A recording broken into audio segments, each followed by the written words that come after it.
Hello and welcome to my channel GK ज्ञान में आप सभी का स्वागत है। आज हम जानेंगे history of Indian national flag, भारतीय राष्ट्रीय ध्वज, और वे भी जानेंगे हम हमारे राष्ट्रीय ध्वज का रंगों का महत्व। ये ध्वज ब्रिटिश भारत द्वारा 1858 में पेश किया गया था। 1906 में एक और ध्वज तैयार किया गया था। ये एक तिरंगा था जिसमें नीले, पीले और लाल के 3 बराबर स्ट्राइप थे। इस झंडे में नीले पत्ते में थोड़ा अलग आकार का 8 तारे थे। लाल पत्ते में 2 प्रतीक थे, एक सूर्य का और एक अर्धचंद्र का, और पीले पत्ते में वंदे मातरम लिखा हुआ था। तीसरी जो ध्वज आई थी वो 1907 में, और वे मैडम भीकाजी कामा, विनायक दामोदर सावरकर और श्यामाजी कृष्ण वर्मा, ये तीनों मिलके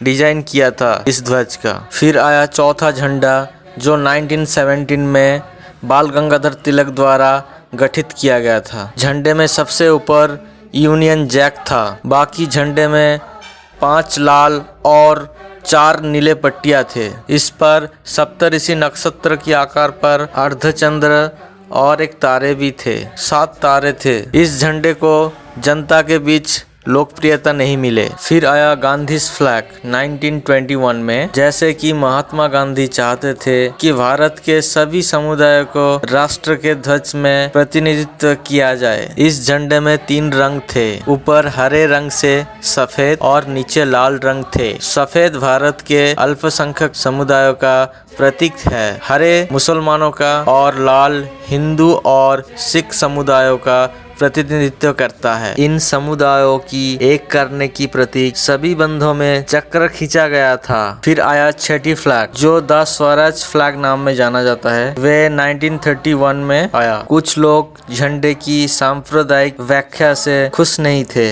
इसे ध्यान में रखते हुए एक नए झंडे को डिजाइन किया गया जिसमें लाल को गेरो से बदल दिया। वे रंग दोनों धर्म के संयुक्त भावनाओं को दर्शाता है, क्योंकि भगवा रंग हिंदू योगी के साथ साथ मुस्लिम धर्मावेश के भी था। ये ध्वज 1931 में कांग्रेस कमेटी के बैठक में पारित किया गया था और समिति के आधिकारिक ध्वज के रूप अपनाया गया था। जब भारत को स्वतंत्रता मिली तो भारत के राष्ट्रीय ध्वज का चयन करने के लिए राजेंद्र प्रसाद की अध्यक्षता में एक समिति का गठन किया गया था। समिति ने स्वतंत्र भारत का ध्वज के रूप में उपयुक्त संशोधन के साथ भारतीय राष्ट्रीय कांग्रेस के ध्वज को अपनाने के निर्णय लिया।